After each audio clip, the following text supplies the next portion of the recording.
Merci d'abord de m'inviter. Je suis très surpris. Ça fait 40 ans que je suis pas venu à Fribourg, où j'étais passé une fois en voiture rapidement. Et c'est un lieu où j'en ai quand même bavé. Parce que j'avais 26 ans et je m'étais converti il n'y a pas longtemps, je n'ai pas fait d'études.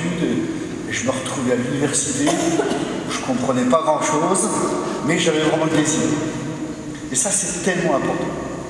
Une des choses qui a été pour moi une grande découverte, c'est le Saint-Sacrement. Parce que je crois que c'est ce qui nous réunit ce soir. Je n'y comprenais rien. J'aimais aller à Montmartre à l'époque, mais c'était 71, 72, 75, 76, parce qu'en même temps, je m'étais engagé après mon service militaire dans la petite communauté de l'Arche. Je vivais avec des personnes handicapées à Clamart. Et je découvrais petit à petit la prière. En même temps, je découvrais mes limites. C'est très curieux comment le Seigneur nous éprouve et en même temps nous permet de grandir. Et c'est tellement beau cette parabole qui nous est donnée, la parole qui nous est donnée. Je ne comprenais rien. Ça m'intéressait, j'étais complètement attiré.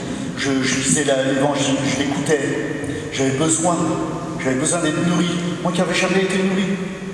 À part la vulgarité, à part la violence, à part la colère, la haine, et tout ce qui peut que nous éloigner des prêtres ou des chrétiens, qui étaient plus des crétins que des chrétiens. Pas pour moi. Aujourd'hui, je ne les juge pas parce que je suis peut-être quelquefois moi aussi un bon crétin. Quand on n'aime plus, quand on applique...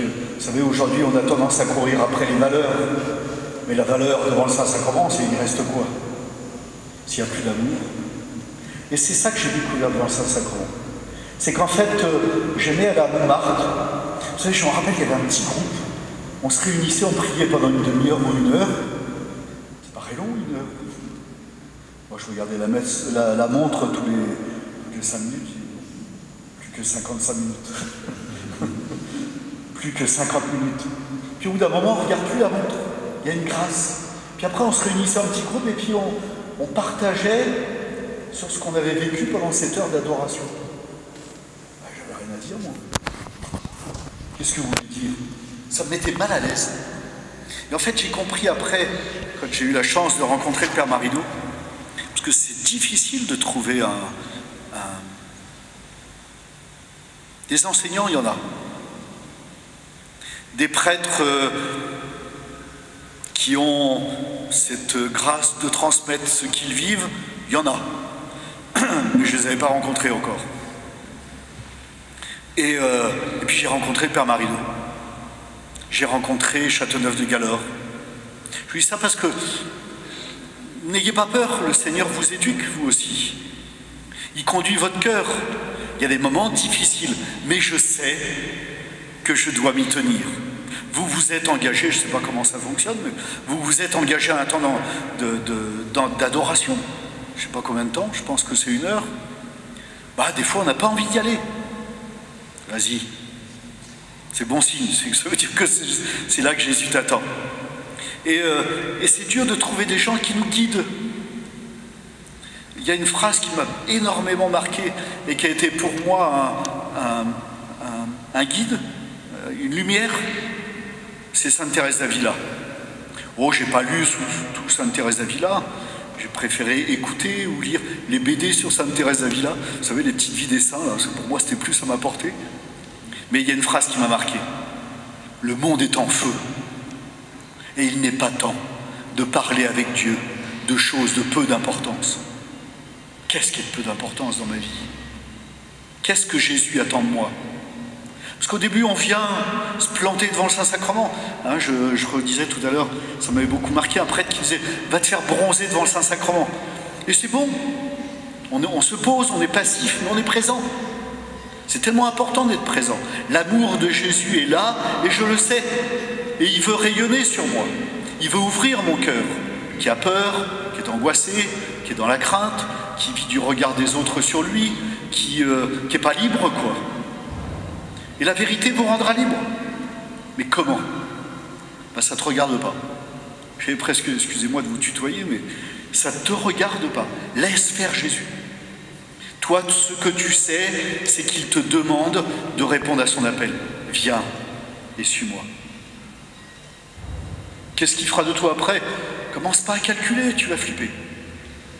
C'est vrai, l'angoisse va commencer à prendre, et qu'est-ce que je vais faire? Vous allez frapper à la porte de machin, ou de la copine, ou du copain, écoute, je sais plus où j'en suis, tant mieux. Parce que c'est lui ton espérance.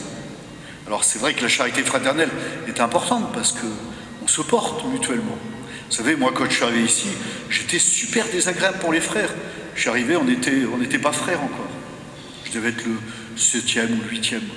Tous, c'était des familles de machins, de trucs, de machins, de trucs. J'ai rien contre. Hein. Moi, je sortais d'usine, une bande de loupards, pension, maison de correction. Moi, c'était ta gueule, va te faire. Et j'en passe. Les frères, je me rappelle, ils m'ont regardé avec des grands yeux. Je dis quoi? Qu'est-ce que j'ai dit encore? Mais le Seigneur est bon. Ils se sont adaptés. Moi, je me suis adapté. J'ai fait quelques efforts aussi, ce qui n'est pas évident. Ça, c'est la nature. Qu'est-ce qui permet d'assumer le point de vue naturel? Il faut un amour plus grand. Et l'Eucharistie, que j'ai découvert très rapidement, hein, l'Eucharistie a été cette, j'allais presque dire, cette guérison intérieure. Je comprends. Ah, les liturgies super longues, alors ça, je ne supportais pas. C'est très beau, maintenant je m'y suis habitué, ne vous inquiétez pas. L'encens, le credo, le glorieux. Quand est-ce qu'il va célébrer la messe? Qu'il va nous donner l'Eucharistie, quoi? C'est vrai que vous étonnez pas si quelquefois ça vous semble long. Faites comme moi, vous sortez, vous avez fumé une petite clope, puis vous revenez après. Le Seigneur, il se débrouille avec chacun. Parce que l'Eucharistie, c'est très curieux. Elle a sur chacun d'entre nous une emprise toujours personnelle. Oui, il y a des choses objectives. Substantiellement, Jésus est présent. Mais Jésus est plus intelligent que nous, tous réunis. Et il sait, non pas s'adapter au point de vue psychologique, mais s'adapter dans le sens de la finalité. Il sait mon conditionnement à moi. Il sait où j'en suis dans mes demandes d'amour, dont je ne suis même pas conscient, moi. Je devais être chiant parce que j'avais tellement besoin qu'on m'aime. J'avais tellement besoin qu'on me reconnaisse. Et ça ne pouvait pas être comblé par des personnes. On cherche. En même temps, vous savez, c'est très curieux parce qu'on est très contradictoire. On a tellement besoin d'être aimé, puis dès que quelqu'un nous aime, hop, on fout le camp parce qu'on a peur. Il y a ce lieu où on n'a pas peur, c'est devant Jésus. Le seul lieu où on n'a pas peur et on se laisse prendre, c'est par l'Eucharistie. Et puis, j'ai découvert que, excusez-moi, c'est à travers, je ne vais pas vous faire un enseignement, c'est pas mon charisme. Mais j'ai découvert petit à petit, parce que très vite, quand j'étais ordonné prêtre, je célébrais la messe pour des garçons travestis qui étaient à la prison de la Santé. J'avais un prêtre qui lui était pas habitué, moi non plus. Et il y a une chose qui m'a beaucoup, mais énormément appris. Oui, j'aimais, c'est évident, j'aimais Jésus. J'aimais Jésus dans l'Eucharistie. Je priais 2 à 3 heures par jour en silence. J'avais une chapelle dans la région de Toulouse, au milieu d'une communauté où il y avait à peu près 200 toxicos, hommes, femmes, espagnols, italiens, français. Et je n'étais pas beaucoup dans ma petite chapelle. Une fois, j'ai fait rentrer une fille qui avait connu la prostitution à cause de la drogue. Et puis, vous savez, elle avait une croix, là, puis je lui ai offert une médaille miraculeuse pour mettre de l'autre côté. Et puis, elle lui dit, ah, ma chapelle, j'en ai rien à foutre du bon Dieu, moi. Je dis, oui, mais je te comprends. Viens voir ma petite chapelle, tu vas voir, elle rentre dans la chapelle et dit, oh, c'est d'enfer. Oh, pardon, mon père. C'était beau, ça sortait de son cœur, quoi. Et puis quand je suis allé parler à ces garçons et travestis et à la prison de la Santé, dès que je leur parlais de Jésus, je leur parlais de l'Eucharistie, ils n'écoutaient pas, ou très peu. C'est difficile, hein, quand vous avez 50, 60 détenus qui sont là et qui peuvent sortir de cellules, donc ils papotent. Alors j'arrêtais la messe presque, pour ainsi dire, et je leur parlais de la Sainte Vierge. Et je leur parlais de l'amour de Marie pour chacun d'entre eux. Je leur parlais de l'amour de Marie pour Jésus, qui était son enfant, et qui en même temps, c'est Dieu qui le lui avait confié. Je leur parlais de l'amour de Marie et de l'Eucharistie, parce que Marie, elle l'avait reçu comme un trésor pour elle. Et c'était tellement beau parce qu'ils écoutaient. Et encore aujourd'hui, je leur parle beaucoup de la Sainte Vierge. Et c'est tellement important pour nous. Quand les moments sont difficiles, même quand les moments sont dans l'allégresse, on peut découvrir l'Eucharistie comme le lieu où Jésus se donne à chacun. C'est la gratuité de l'amour. Et puis en même temps, Jésus me dit, est-ce que tu veux bien me suivre? Non pas forcément une vocation religieuse, tant mieux, moi je ne peux que m'en réjouir, mais ça peut être quelle que soit notre vocation. Et je crois que c'est une chose qui est très importante, et ça faut un petit peu de temps, je pense, pour chacun d'entre nous, pour en prendre vraiment le goûter intérieurement. C'est lui qui t'a choisi. C'est lui qui t'a choisi. Et ça, c'est super important. Quel que soit le temps que ça va me prendre pour le discerner, mais c'est pas du côté de la tête. Oui, c'est du côté de la tête, mais il y a le jugement d'existence qui est si, rappelez-vous, ceci est. Et face à ce ceci est de l'Eucharistie, Jésus qui est là, je suis qui, moi? Je me rappelle un jeune qui me disait, moi aussi, t'es qui, toi? Ça m'est resté parce qu'il m'a vu en habit comme ça, puis j'étais à la prison, puis il me dit, moi aussi, t'es qui, toi? Et moi, je l'ai regardé, je lui ai dit, bon, pourquoi tu me causes, t'as pas d'amis? Et ça, c'est tellement important pour nous. Pourquoi Jésus te dit, suis-moi, c'est moi qui t'ai choisi. Et j'aime bien quand Saint Jean, dans l'Apocalypse, il nous dit, qu'as-tu fait de ton amour d'antan? Allons, rappelle-toi d'où tu es sorti. Mais c'est quoi l'amour d'antan?